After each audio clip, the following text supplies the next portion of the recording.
नमस्कार दोस्तों, बहुत स्वागत है आपका द पैम्फलेट में। मैं हूँ आपके साथ विनीता त्रिपाठी और आज से दरअसल हम द पैम्फलेट पे एक नया सेगमेंट शुरू कर रहे हैं, जो बिहार चुनाव से जुड़ा हुआ है। वैसे तो हमारे कई वीडियोज़ आपने बिहार चुनाव से जुड़े हुए, हमारे ग्राउंड रिपोर्ट्स भी आपने देखे हैं, लेकिन इस सेगमेंट में हम डायरेक्टली बात करेंगे हमारे जो सहयोगी हैं जो बिहार में हैं और इस वक़्त बिहार के अलग-अलग ज़िलों में जाकर जो ग्राउंड की हकीकत जानने की कोशिश कर रहे हैं, जो बिहार के वोटर्स हैं, उनसे बात करने की कोशिश कर रहे हैं। वहाँ के जो मुद्दे हैं इस बार चुनावी मुद्दे, वो क्या हैं? और लगातार हमारी ये कोशिश होगी कि हर दिन हम अलग-अलग ज़िलों में अलग-अलग जो मुद्दे हैं उससे रिलेटेड चीज़ों को लेके बात करें। और हमारे साथ इस वक़्त प्रभात रंजन मिश्रा जो हमारे सहयोगी हैं, जो लगातार बिहार चुनाव की कवरेज कर रहे हैं उनसे पहले जानने की कोशिश करते हैं कि का हाल बा फिलहाल बिहार के? सब ठीक बने। और इस वक्त फिलहाल थोड़ा सा मैं बस आपको चेंज करूंगा कि का हाल बा की जगह पे आप ये पूछ सकती हैं कि हाल चाल ऐच, क्योंकि इस वक्त दी पैम्पलेट की टीम कोर ऑफ मिथिलांचल में है और इसलिए यहाँ की भाषा जो है वो मैथिली है। और हाल चाल हमर ठीक है और बिहारों के हाल चाल बहुत ठीक है। चुनाव के शुरुआत भ चुकल है और लोग चुनावी और राजनीतिक रंग में आबि चुकल छथिन और जना जना समय बढ़ते आप चुनाव बिल्कुल साफ होते जेते। मतलब ये क्योंकि मिथिलांचल में है आपकी मौजूदगी और हम समझ सकते हैं मिथिला जो भाषा है वो दिख रही है आप जिस तरीके से बता रहे प्रभात। फिलहाल क्योंकि ये बहुत और ये हमारे लिए भी ये पहला एपिसोड है हमारा और हम कोशिश करेंगे कि जैसे-जैसे हम आगे बढ़ें क्योंकि अब तो चुनाव की तारीखों की भी घोषणा हो गई है। एक पहला क्योंकि सवाल यही बनता है प्रभात आपसे कि अब चुनाव की तारीखों की घोषणा हो गई है और खासतौर पे जब से 2 फेज़ में जो चुनाव की बात सामने आई है, तो लगता है कि ये मुमकिन था बिहार जैसे जगहों पे, जहाँ पे 38 ज़िले, 245 विधानसभा सीटें, उसके अलावा जो बिहार का चुनावी इतिहास है, लगता है कि 2 फेज़ में चुनाव करा पाना, ये कैसे मुमकिन हो पाया? देखिए, ये बहुत मतलब जो पॉइंट आपने बताया, इसकी चर्चा जो है ना, भले ही ये 2 फेज़ में चुनाव हो रहे हैं, ये इलेक्शन कमीशन करवा रहा है। लेकिन ग्राउंड पे ना लोग इसकी बात करते हुए नज़र आ रहे हैं। इस चीज़ को समझना ज़रूरी है। ऐसा नहीं था कि पहले बिहार में 1 फेज़ या 2 फेज़ में चुनाव नहीं हुए। लेकिन बिहार ने 90s से लेके 2005 तक ऐसा दौर देखा कि जिसके अंदर बूथ कैप्चरिंग, जंगल राज, अपहरण, वोटिंग वाले दिन तो इस तरीके की हिंसा होती थी जिस तरीके की हिंसा और अपराध आजकल आप बंगाल में देखते हैं। ऐसे में चुनाव निष्पक्ष रूप से करवा पाना अपने आप में बहुत कठिन कार्य हो गया था और जिसकी वजह से ये चरण लगातार बढ़ते चले गए। लेकिन इस बार तो जनता दल यूनाइटेड की तरफ से जब इलेक्शन कमीशन के साथ बैठक हुई थी तो ये बात रखी गई कि बिहार अब नक्सल मुक्त है, बिहार अब अपराध मुक्त है और जब बिहार अपनी पटरी पे आ चुका है तो आप सिंगल फेज में चुनाव करवाइए। अब चूंकि इलेक्शन कमीशन इतना बड़ा रिस्क नहीं लेना चाहता था, इसलिए उसने 2 फेजेस में चुनाव कराया और ये 2 फेजेस में जो चुनाव है वो बिहार के नागरिकों को एक भरोसा दे रहा है कि हम अपने पुराने दौर में लौट रहे हैं। ये कश्मीर में सिर्फ 6 विधानसभा की सीटें हैं, लोकसभा की सीटें हैं। अगर आप उस लद्दाख को कंटिन्यू कर ले तो 5 विधानसभा 5 लोकसभा की सीटों के लिए 5 चरणों में लोकसभा का चुनाव होता है, 5 चरणों में। ये बताता है कि वहां पे चुनाव करवाना कितना कठिन रहा है। और आज के दौर में अगर हम बात करें तो बिहार की तुलना मैंने कश्मीर का एग्जांपल इसलिए लिया है कि बिहार में भी इस तरीके की स्थिति उत्पन्न हो गई थी कि चुनाव करवाना, लोगों को वोटिंग स्टेशन तक लेके आना, पोलिंग बूथ तक लेके आना इतना कठिन हो गया था कि बिहार में चुनावों के चरणों को बढ़ाया गया था। लेकिन अब की जब चुनाव के चरण कम हुए हैं तो एक चीज स्पष्ट हुआ है कि ये जो सरकार बार बार दलील देती है कि जी हमने जंगल राज समाप्त कर दिया, हमने नक्सल समाप्त कर दिया, इसके ऊपर इलेक्शन कमीशन ने एक मोहर लगा दी है। अब अंततः में ये देखना होगा कि ये चुनाव बड़ी शांतिपूर्वक तरीके से हो जाए तो ये स्टैंप लग जाएगा कि जिसे आप कहते हैं ना जंगल राज बनाम सुशासन, तो सुशासन के ऊपर चुनाव अपने आप में एक स्टैंप लगा देगा अगर हमें किसी तरीके की कोई इस तरीके की घटना देखने को नहीं मिलती है जो पूर्व में बिहार में रही है। और ये एक बात का बिल्कुल निर्णायक, इसको आप मोहर मान लीजिए कि इलेक्शन कमीशन ने इस बात में मोहर लगा दी है कि बिहार के अंदर बूथ कैप्चरिंग, पोलिंग बूथ के ऊपर जाके हिंसा करना, चुनावों में लोगों को डराना धमकाना, हिंसक झड़पें करना, ये सब गए दौर की बात हो गई है। नया बिहार 1 चरण में भी चुनाव कर सकता है, 2 चरण में भी चुनाव कर सकता है, क्योंकि यहाँ पे शांति व्यवस्था पूर्ण रूप से बहाल हो चुकी है। और इसे लोकतंत्र की एक जीत भी कह सकते हैं, जो लगातार चुनाव आयोग निष्पक्ष और ट्रांसपेरेंट चुनाव की बात करता है, उस पे भी मुहर लग सकती है। जिस जंगल राज की अभी आपने बात की, क्योंकि अभी जितने भी आपके ग्राउंड रिपोर्ट्स हम तक पहुंचे हैं, उसमें कमोबेश कुछ वैसे उम्र के जो वोटर्स हैं जिन्होंने वो दौर भी देखा है, 2005 के पहले का दौर भी देखा है, 90 के दशक का जंगल राज भी देखा है। तो जब उनसे आप बात करते हैं तो आपको लगता है कि वाकई जो बदलाव हुआ है, अब दोबारा से भले लाख तेजस्वी यादव हो या फिर पूरी इंडिया अलायंस जो है वो जिस तरीके से बिहार में ताल ठोक रही है कि हम हर तरीके से जो नीतीश की जो सरकार है उसको उखाड़ फेंकेंगे, लेकिन आपको लगता है कि जिस जंगल राज से निकलकर आज बिहार यहाँ तक पहुंचा है, जो बिहार की जनता यहाँ तक पहुंची है, दोबारा लौटने सिर्फ सोच कर भी सिहरन पैदा हो जाती होगी? नहीं देखिए, ये अमूमन जो बोलते हैं ना, एक जो बहुत बड़ा फैक्टर, आपके पास एक वोट परसेंटेज रहा है, आज से थोड़ा रहा है, तो 90s से रहा है। लेकिन एक बार जब आप सरकार में 2005 से में 2005 में जब आप सरकार से बाहर हो गए, तो आज हम 2025 में बैठे हैं और आप सरकार में आने की कोशिश ही कर रहे हैं। 2 बार आप सरकार में आए हैं, लेकिन आपने सरकार में आने के लिए जो रास्ता अपनाया है, वो स्पष्ट रूप से ऐसा रास्ता है जिसके अंदर आप ड्राइविंग सीट पे नहीं थे। उस सरकार को लाने में भी भूमिका नीतीश कुमार की ही रही थी। 2010 में बिहार की जनता ने पूरी तरीके से आरजेडी, कांग्रेस के जो पूरे का पूरा नेक्सस था, अलायंस था, उसको नकार दिया था। हालांकि उस टाइम में आरजेडी ने कांग्रेस के साथ चुनाव नहीं लड़ा था, उन्होंने रामविलास पासवान जी की पार्टी के साथ चुनाव लड़ा था और आरजेडी अपने न्यूनतम स्कोर पे चली गई थी। 2015 में आरजेडी का जो रिवाइवल हुआ है, जिसके दम पे वो ताल ठोक रहे हैं कि हम नीतीश कुमार को सत्ता से उखाड़ कर फेंक देंगे, उसे संजीवनी किसने दी है? उसे संजीवनी नीतीश कुमार ने दी है। जिस नीतीश कुमार ने राजद को खत्म कर दिया था, वेंटिलेटर पे पहुंचा दिया था, उसे ऑक्सीजन सपोर्ट देने का काम नीतीश कुमार ने ही किया। और 2020 में जो सिंगल लार्जेस्ट पार्टी बनने का दम्भ राजद के पास है, उसकी एक बड़ी वजह क्या रही है?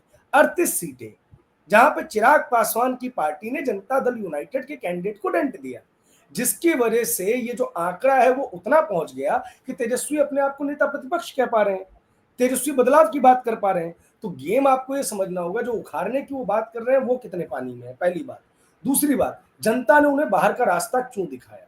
2005 में बहुत ज्यादा वोटिंग नहीं हुई थी, लेकिन उसके बाद में नीतीश कुमार सरकार में आए थे, क्योंकि लोग त्रस्त हो चुके थे, लोग परेशान हो चुके थे, लोग एक नई उम्मीद देख रहे थे।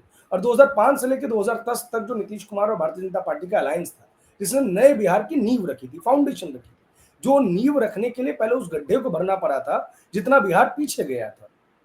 तो वो जो उम्मीद डेवलप हुई, उस उम्मीद ने नीतीश कुमार को एक ऐसा अजात शत्रु भारत की पॉलिटिक्स में बना दिया, बिहार की पॉलिटिक्स में बना दिया, कि ये उदाहरण आपको कहीं देखने को नहीं मिलेगा कि 2020 से लेके 2025 तक बिहार में जो विधानसभा चली है, उसमें कोई एक एमएलए आपको नहीं मिलेगा जिसने नीतीश कुमार को अपना लीडर ना माना हो। ये सौभाग्य ना तो नेहरू जी को प्राप्त हुआ है, ना तो इंदिरा जी को प्राप्त हुआ है, ना ही नरेंद्र मोदी को प्राप्त हुआ है। ये एकमात्र नेता नीतीश कुमार ही है, क्योंकि Nitish Kumar is the face of Bihar politics. और ये चीज जो नजर आ रही थी 2020 में कि थोड़ी नाराजगी हो गई है, लोग थोड़ा ऊब गए हैं, नीतीश कुमार इस बार की बिहार पॉलिटिक्स में फिनिक्स के रूप में दिखेंगे। प्रभात, एक और सवाल, क्योंकि हाँ, मैं हूं या फिर आप हैं, हम दोनों ही बिहार से निकलकर अब बाहर आ चुके हैं, लेकिन आज जब बिहार में आप खुद मौजूद हैं, ये जो बदलाव है, क्योंकि अभी हमने 2 दिन पहले देखा, खुद नीतीश कुमार अपनी पूरी कैबिनेट के साथ मेट्रो की सवारी कर रहे थे। पटना एयरपोर्ट एक आज के समय में कहीं कि जो भी बड़े, चाहे वो मीडिया पर्सनैलिटीज जा रही हैं बिहार चुनाव को कवर करने, या फिर जो भी बाहरी एक्टर्स हैं, नेता हैं, सभी उस एयरपोर्ट को दिखा रहे हैं। ये वाकई ये दिखाता है कि जहां पहले जिस बिहार में हम सिर्फ जातीय हिंसा की बात करते थे, सिर्फ क्राइम के नाम से जिस बिहार को जाना जाता था, आज उसी बिहार में डेवलपमेंट एक बड़ा मुद्दा बनता हुआ दिख रहा है। बिल्कुल। अब देखिए, जब रोटी, कपड़ा और मकान की आपकी ज़रूरतें पूरी हो जाती हैं, तो आप उससे एक कदम आगे बढ़ना सोचते हैं। अब बिहार में लग्ज़री के बारे में सोचना भी लग्ज़री नहीं है। अब बिहार के लोग उसके बारे में सोच सकते हैं, और ये सोच के वो कोई पाप नहीं कर रहे हैं।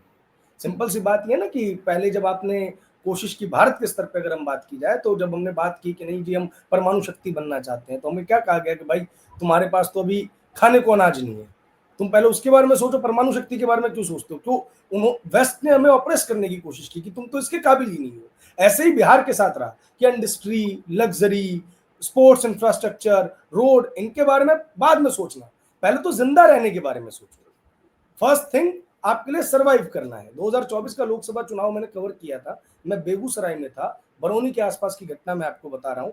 बेगूसराय बरौनी जो इलाका रहा है वो बहुत ज्यादा डेवलप इलाका रहा है अंग्रेजों के समय से, और वहां पे जब क्या कहते हैं वामपंथी शासन थोड़ा सा बढ़ा, मतलब बिहार में उस तरीके से वामपंथियों का रूल तो कभी नहीं आया, लेकिन हाँ इनका जब इकोसिस्टम बहुत ज्यादा डेवलप हुआ, इन्होंने स्ट्राइक्स करवानी शुरू की, और स्ट्राइक्स की वजह से बरौनी में जितनी फर्टिलाइजर फैक्ट्री थी या पुराने इंडस्ट्रीज थे वो सारे के सारे बंद हो गए। तो वहां पे भाजपा के जो लोग थे, जेडीयू के जो लोग थे, मैंने उनसे पूछा कि एक बात बताइए, 15 साल से सरकार है, 17 साल से सरकार है, अगर वो इसको शुरू नहीं करवा पा रहे हैं तो आपने उनको उखाड़ के क्यों नहीं फेंक दिया? 5 साल के कार्यकाल में, 10 साल के कार्यकाल में अगर ये फैक्ट्री शुरू नहीं हुई, ये चीनी मिल शुरू नहीं हुए, तो आपने उन्हें उखाड़ के क्यों नहीं फेंका? तो उन चाचा जो जिनकी उम्र लगभग 65-70 रही होगी, उन्होंने मुझे बड़ा अच्छा जवाब दिया कि बेटा 2005 से लेकर 2010 तक हमारे लिए जिंदा रहना उपलब्धि थी, 2010 से लेकर 2015 तक हम जिंदा रह सकते हैं, इस चीज का आभास हुआ। 2015 से 2020 तक हमने ये सोचा कि अब बदलाव आएगा, अब बदलाव आना नजर आया। बिहार में चीनी मिल का बंद होना खबरें बनती थी, आज इथेनॉल फैक्ट्री का बनना खबर बन रही है। जमुई के अंदर बिहार का सबसे बड़ा, देश का सबसे बड़ा इथेनॉल प्लांट लग रहा है, 7.5 लाख लीटर की कैपेसिटी वाला। मैं जिस जगह भी बैठा हुआ हूं, इस जगह से सिर्फ 3 किलोमीटर दूर मेरे को भी जाना है, और वहां पे दरभंगा एम्स बन रहा है। देरी हुई है, सच्चाई है, लेकिन सवाल ये है ना कि 50, 55, 60 साल का आपका शासन रहा, आपने क्यों नहीं बना दिया?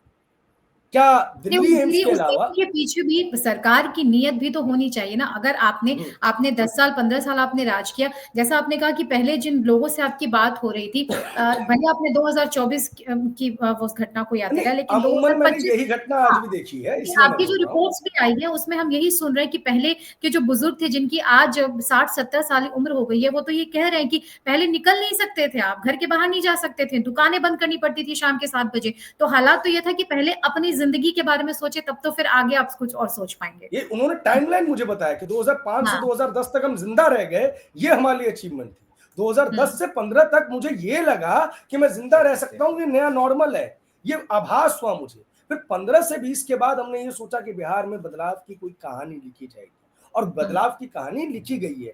भागलपुर का स्पोर्ट्स इंफ्रास्ट्रक्चर अगर आप देखिएगा विनीता जी, तो वो दिल्ली मुंबई को बीट करता है। वहां पे राष्ट्रीय अंतरराष्ट्रीय स्तर का बैडमिंटन कोर्ट बना है, ओलंपिक साइज स्विमिंग पूल है, ओपन एयर थिएटर है। ये लोग कंज्यूम कर रहे हैं तभी बन रहे हैं, और अगर ये बन रहे हैं तो इसके पीछे की सबसे बड़ी वजह क्या है? इसके पीछे की सबसे बड़ी वजह यह है कि लोगों के पास इसको यूज करने के लिए पैसा आना शुरू हुआ है। पैसा आना शुरू हुआ है मतलब रोजगार के साधन डेवलप हुए हैं। फर्टिलाइजर फैक्ट्री बेगूसराय में शुरू हो गई है। बिहार के मिथिलांचल बेल्ट में आपको छोटे छोटे मखाना इंडस्ट्रीज के छोटे छोटे प्लांट्स नजते हुए नजर आएंगे। और अब जो मखाना बोर्ड का गठन हो रहा है, ये चीज समझ लीजिए, मखाना बोर्ड बिहार के लिए क्या है? मखाना बोर्ड बिहार के लिए वही है जो मारुति हरियाणा के लिए था। एक मारुति ने हरियाणा का ऑटोमोबाइल इंफ्रास्ट्रक्चर डेवलप कर दिया, और एक मखाना बोर्ड बिहार का फूड प्रोसेसिंग का पूरा इंफ्रास्ट्रक्चर डेवलप करेगा। और ये बिहार के लोगों को साफ साफ नजर आ रहा है। ऐसे में बिहार का जो चुनावी गणित है, अगर आप काडर वोट हटा दें, जो जो भारतीय जनता पार्टी और राजद के पास अगर देखा जाए तो 19-20 का फर्क नजर आता है। भाजपा के पास ज्यादा काडर वोट है और राजद के पास उनसे थोड़ा कम काडर वोट है। उसमें जब जनता दल यूनाइटेड का वोट जुड़ता है, आरएलएम का वोट जुड़ता है, जीतन राम मांझी का वोट जुड़ता है, और वो वोट जो एस्पायरिंग वोटर्स का वोट है, जो डेवलपमेंट के नाम पे वोट कर रहा है, जो सुरक्षा के नाम पे वोट कर रहा है, जो एजुकेशन के नाम पे वोट कर रहा है, तो ये एक ऐसा डेडली कॉम्बिनेशन बनता है जो आपको 2010 वाले नतीजे तक लेके जाता है।